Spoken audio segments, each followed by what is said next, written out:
Hello and welcome. My name is Katie and I am here with Nicola Jackson. She is the Director of Training and Education for the National Notary Association. So thank you so much for joining me. You're welcome. Thanks for having me. Yes, I wanted to have you on. The National Notary Association is such a good resource as far as getting notaries basically up to speed on, the different types of laws, how to get commissioned and everything like that. So I wanted to give you a little bit of, I wanted to have that conversation to kind of see if you could talk to anyone that is not quite sure, their next steps as to becoming a remote online notary or just becoming a notary in general. Knowledge Center on the website nationalnotary.org.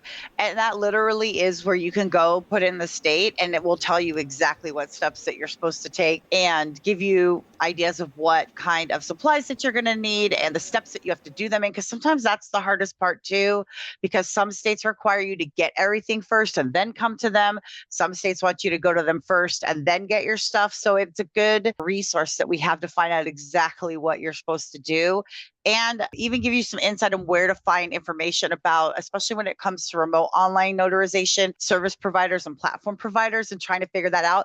That's honestly the biggest hurdle that NNA can't help with. So, but it'll at least say pick your provider, and then that's when they go out into the world and find who that person's going to be because of the different states and what platforms have been approved in which states. So it can be really tricky, as you well know. Yeah, because I have family in Ohio that they were inquiring with me about how to become a remote online notary. And it's like, well, I did it in Florida. So I was trying to find out even from the state website, and that was so confusing. I was like, you know what? I'm just going to go to the NNA.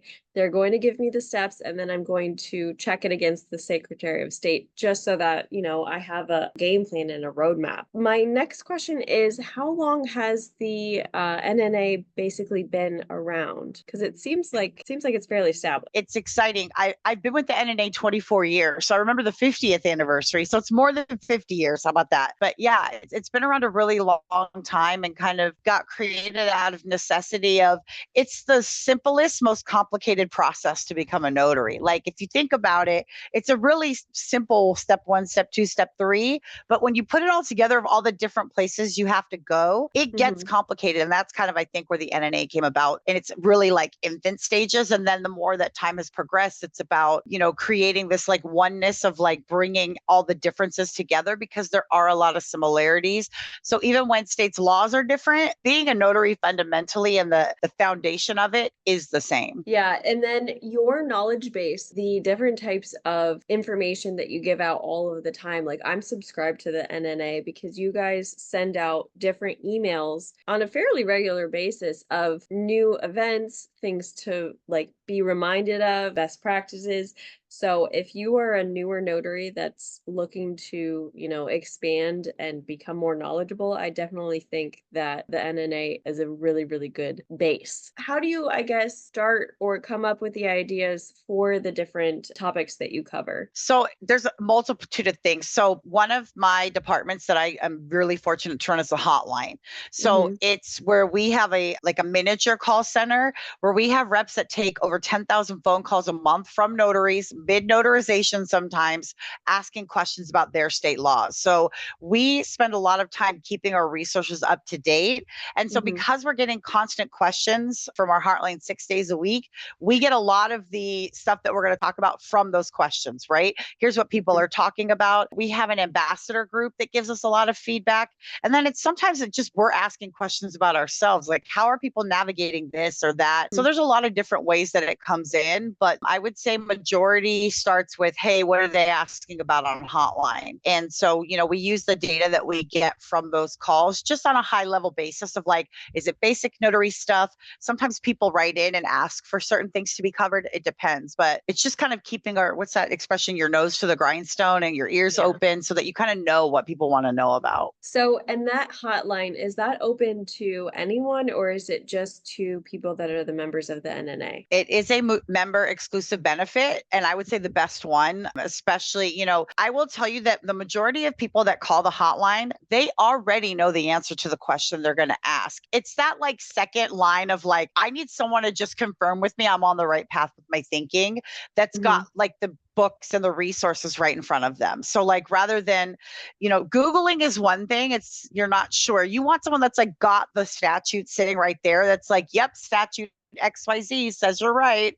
And then you can kind of do what you were thinking. Or especially if it's one of those things where there is no statute or law about it and you just want another person's thought behind what you're thinking that knows kind of the ins and outs, because it's a very unique world. There's a lot of us, but it's also really unique. So it's like you want that person that is going to like give you an answer is right. Yes. And like, especially I think with some of the newer notaries, like trying to navigate or even find the statute or, like for me, I know it by heart for Florida because it's chapter 117. That's what I have to look up all the time.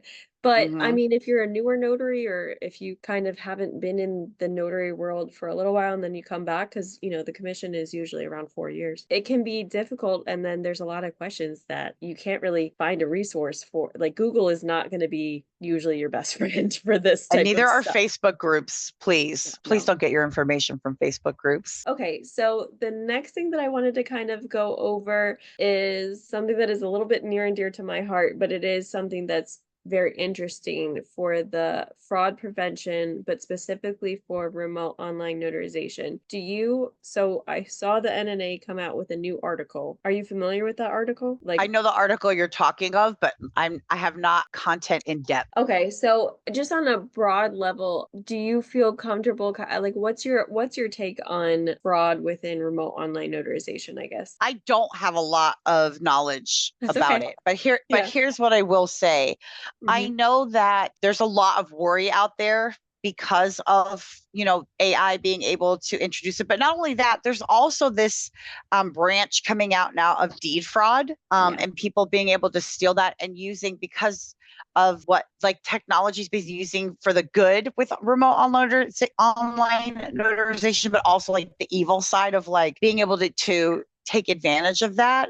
So I know it's a concern at this juncture, but to what level, I don't know. And I think that's one of the things that I really, really like about the NNA is that you guys are staying on top of it and introducing more and more relevant topics, because like it is something that us notaries have to deal with and kind of make sure that we're staying on top of, because yes, technology is great, but then also fraudsters are also using that to try and go after homeowners during that's a big purchase. That's pretty much the biggest purchase that someone is pretty much going to make, and so it makes sense that fraudsters would kind of try and take advantage of that. I will say that for the platform side of it and everything, there are more fail safes that are coming out all of the time, and we do have the two-factor authentication and everything like that, and I wouldn't want to be on record trying to commit fraud, but you're right. It is something that the notaries will have to definitely keep track of and updated about, because, the fraudsters are fraudsters that can use the computer too. So it's like we'll get there, but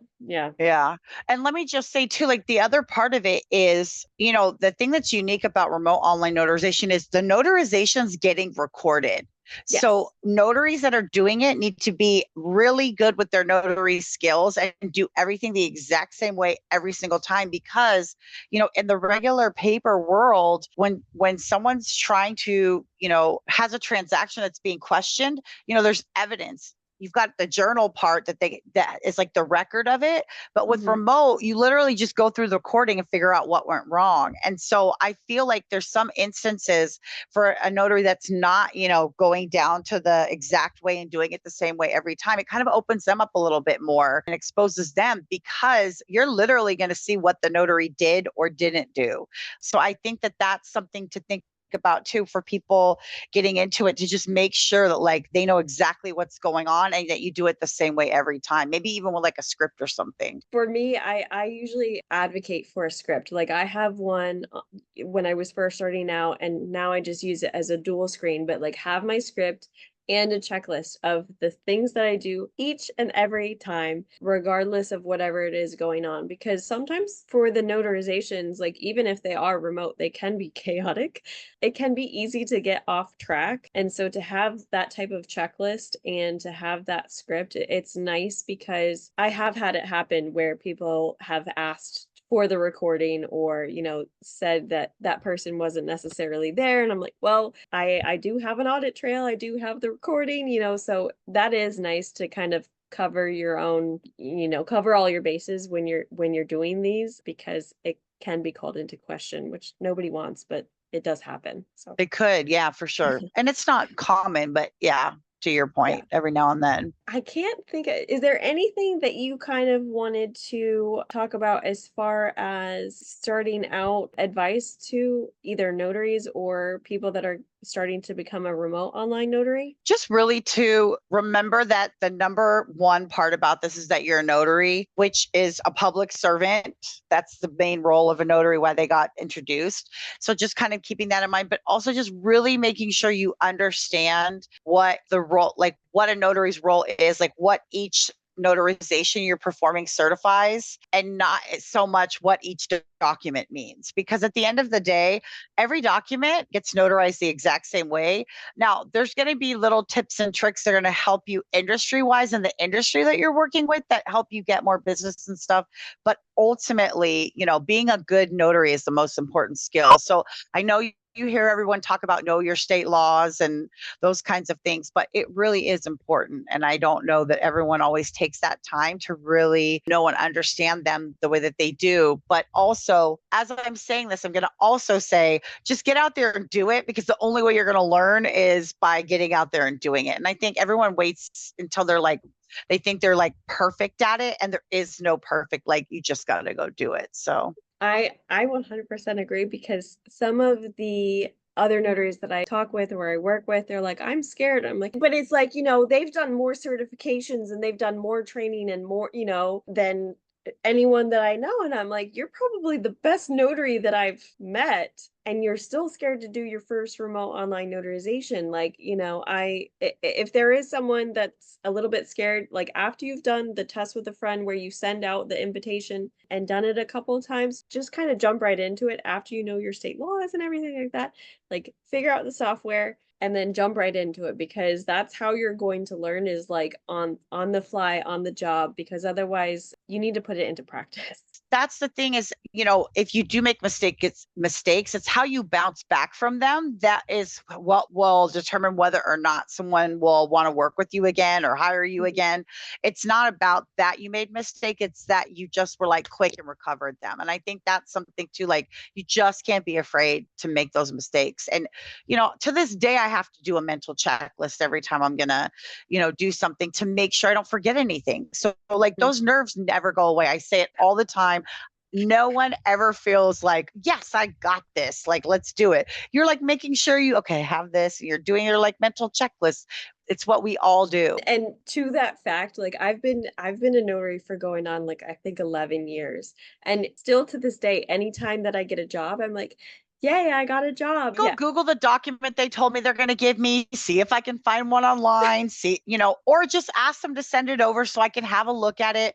And no Hmm. one's ever been like, you know what? No, this is a secret and I want you to wait. Yeah. They're usually are happy to just send it over. And I tell them, like, you could just take a picture of the bottom. I don't even need to see the top. Just let me see my part and I'll study it until I get there. And, just so I'm ready to go and I know exactly what to expect. And 9 times out of 10, that document is online somewhere in some form to at least give me an idea of what I'm working with. For those types of documents or for the random ones, like Google is your friend, because I've had that happen all the time. And especially with remote online notarization, because you see such a wide variety. Like in Florida, usually I would only see pretty much Florida documents, but now I see they're all over the place and I can pretty much get anything thrown at me. And for the most part, it's all the same, essentially. Like you do your part and then everything Yep. else is that they kind of take care of. Even if it's You're not in English.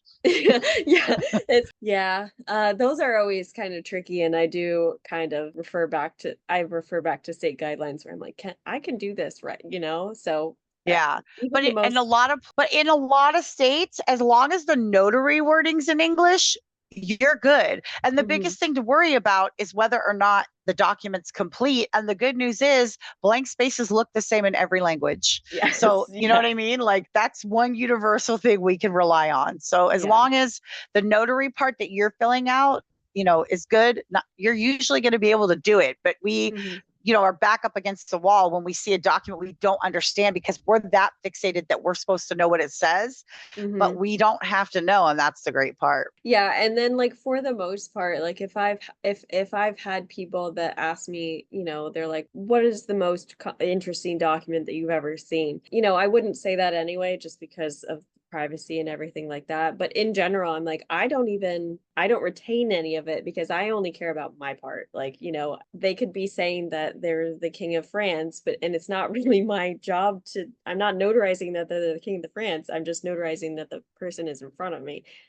Right. So yeah, that was always like an interesting part of explaining what it is that I do, or what it is that notaries do. When Yeah. you figure out how to do that, let me know because I still can't figure out how to explain it quickly to somebody when they ask me what my job is. So, I have so many people that are like, what is it that you actually do? And if I'm feeling like a little bit sassy, I'm like, I just stamp documents. That's what people it's think that we do. You that's the know, quick fix. I just stamp documents, it's like I don't have to. Obviously, we know that there's a lot more that goes into it, but for the general public, it's like no. How do you get pushback when people are like, you can't make a career out of this or you can't make a job out of this? Because I do get that a lot. Do you find that to be true as well? Or like, have you? I think initially the perception is like, well, you could just go to the bank or somewhere and get a notary.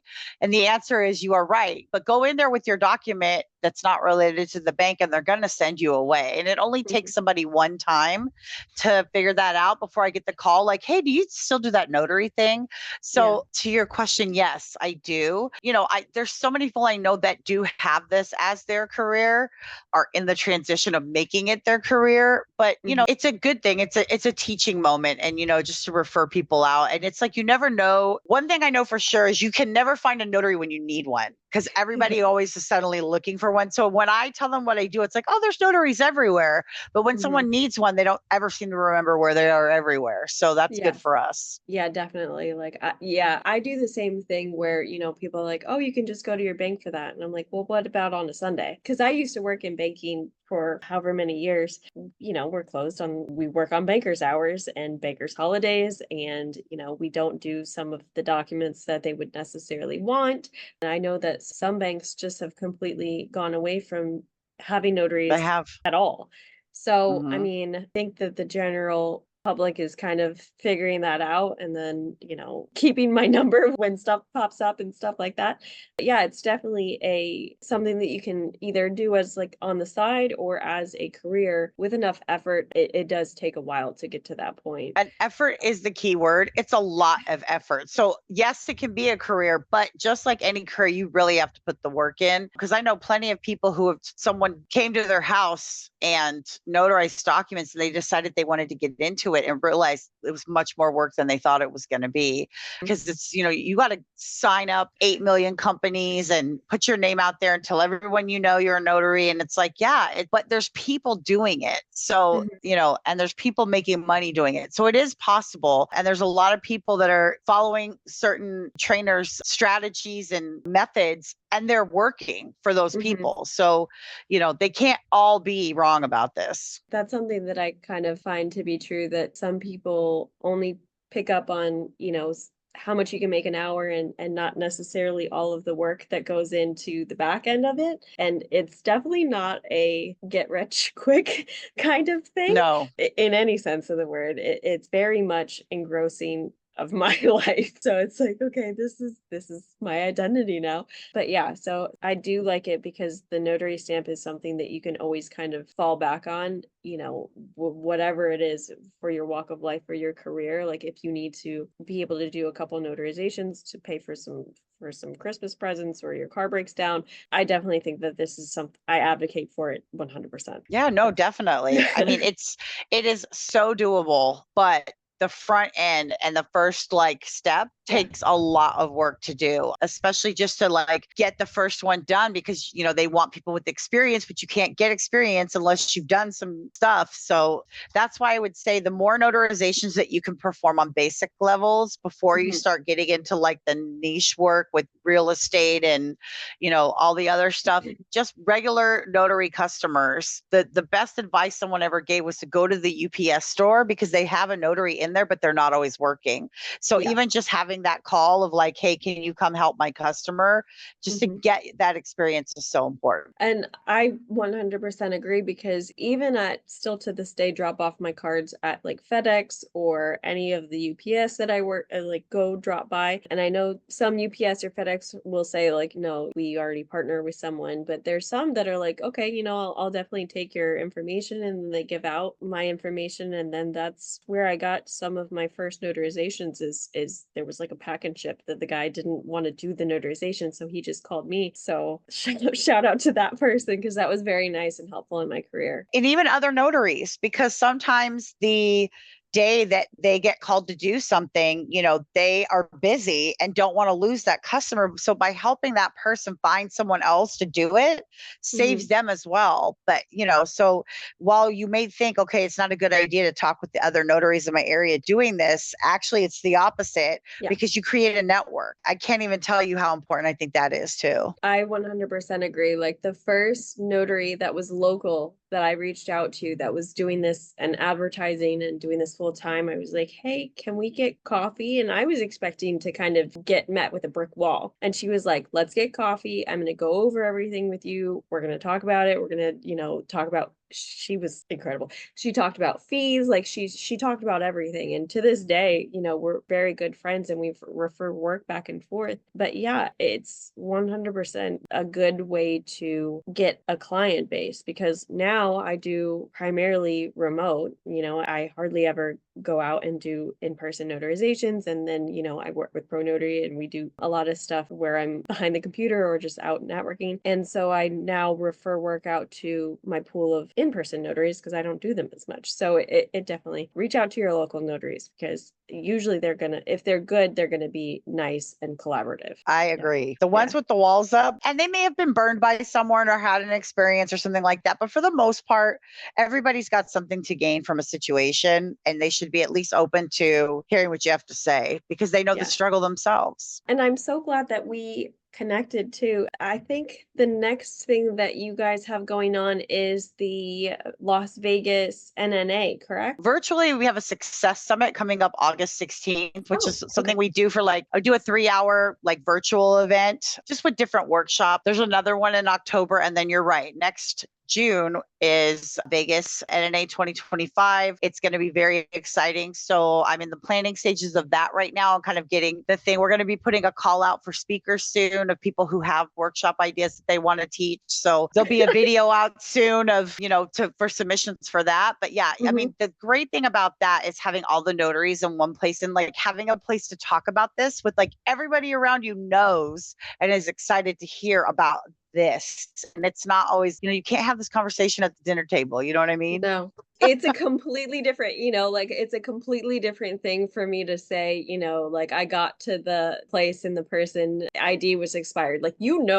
Exactly the feeling that I was feeling during that time, but they're like, okay, and so what? It's still them. Yeah, it's you can see that it's them. It's but so it's nice to talk shop and hear ideas what other people are doing and stuff that you never thought. And it's just a really nice place to be with all those people. And it's a lot of fun too. And you learn so much, and you learn as much in the sessions as you do from the individuals that are there. And you make friends that you see once a year at the conferences every year. So it really is my favorite event. And it's the place where, the whole notary community is there. So all these people you see all over social media are in person, and you kind of get to really pick who your people are. So it's nice. I went to the one in Arizona, and I was like, oh my much for some of them, which, is funny because I didn't, I wasn't in the industry. So then I didn't really understand the impact of what the education portion of